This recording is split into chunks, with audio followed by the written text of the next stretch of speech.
CC's all ears on this well, one. this is... So are the Giants, by the way. I love Cris as saying I should go first on this, because this is a vintage Cris Carter question in this regard. No matter the football game, let's make sure the audience understands how the underdog could win, not take as a foregone conclusion that the favorite will win. Don't use my stuff on me. Okay. Because he's going to need that for himself. He's going to need that back. I racked my brain on this, and I assume act of God is not a viable option. That is not an option. I want people to understand what a Giants win tonight would mean. It would be the biggest upset in the NFL in 25 years. Why? Well, just point spread-wise. They're 17-point dogs. We haven't had a 17-point dog win a game outright in 25 years, since 1994, the 1994 season. So this is a Herculean task. Now, the Patriots were near this type of favorite this past week against a winless Washington team, and that was a 2-point game with 30 seconds left in the first half before Colt McCoy threw an indefensible pick, and it ended up being a 5-point game at halftime. So what do you have to do to stay in the football game? What you must do first and foremost is not turn the ball over. You just simply can't turn the ball over. The Patriots force more turnovers than any team in football. Yep. They have 11 interceptions on the year, which is bananas because they've only played 5 games. They've allowed 0 passing touchdowns and forced 11 turnovers with their pass defense. And we know Belichick's history against young quarterbacks. You can pick the category, rookie quarterbacks, second-year quarterbacks. How about we just do quarterbacks under 25? In New England, Jenna, you said it. They've lost 18 in a row. Their passer rating is 69.2. The entirety of the Belichick era, they're 4-31.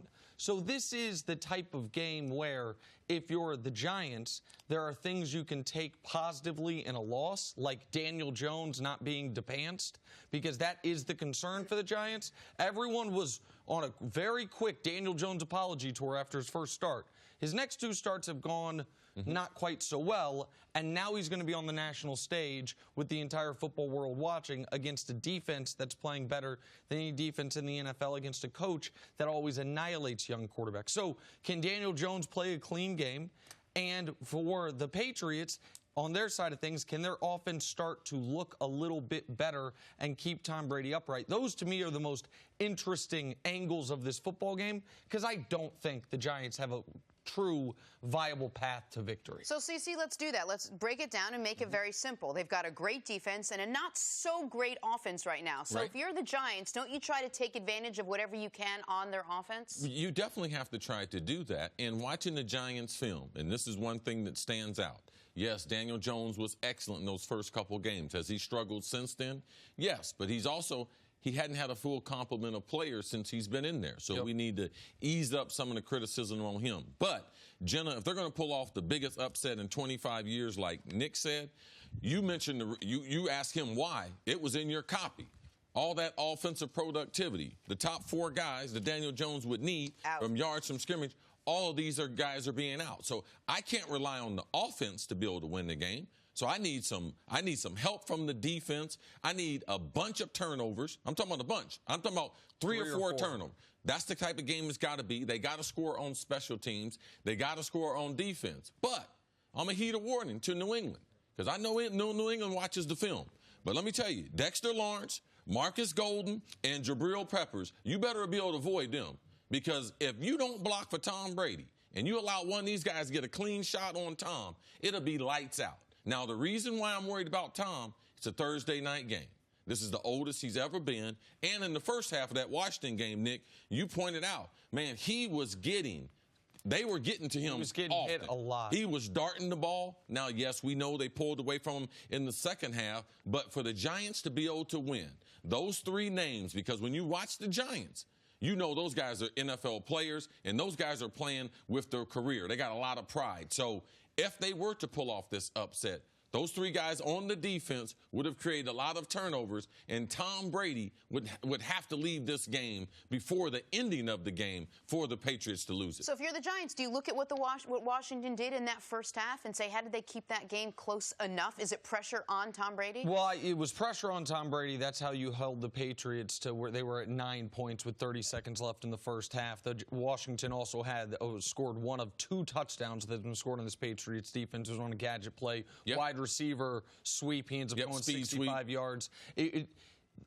John Gruden, pardon me. Jay Gruden didn't do what I wished he would have done. And by the way, no matter what he would have done, they were going to lose that football game. But I'm curious if Pat Shurmur will do it tonight, which is sometimes in these games, a coach will coach not to get blown out versus give myself every chance to win, even if it might result in an even more embarrassing loss. And that means Bill Barnwell calls it a David versus Goliath game, which is when you are this substantial of an underdog, it is a fourth down game, it is an onside kick game, it is a trick play game. It is a game where you are going to have to add some variance to it to give yourself any chance. Some coaches would rather give themselves, it would appear the way they coach, less of a chance to win, but make it more likely that it's respectable. Make it more, okay, listen, we lost, we went to New England, it's on national television on a Thursday night, 31-7, they'd take 17 points, 21-7, and it is what it is,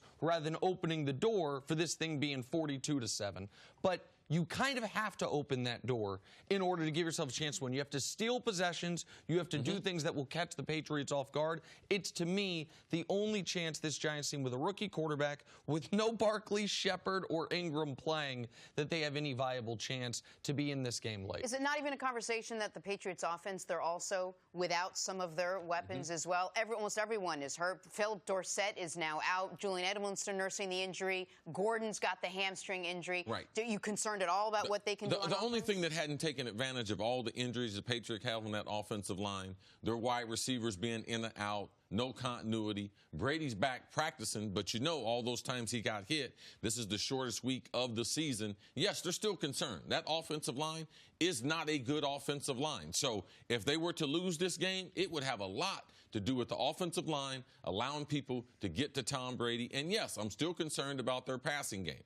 How are they going to generate big plays? And with the Sony Michel from 2018, will he come back? Last week looked a little bit better. So, yes, there's still a ton of question marks about their special teams. Missed a kick last week, so they're not out of the woods as far as that. That's something typically you mail in for the Patriots. So, yes, I still do have concerns on the offense side of the ball, though. But if the Giants win this game, I'll wear your wig tomorrow during the show. Oh, that's great. Thank you very much.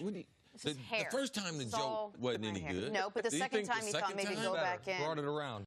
Thanks for watching. Subscribe here to get the latest from the show. Also, be sure to check out more of the best clips from First Things First, or go watch a few segments from our other shows on FS1.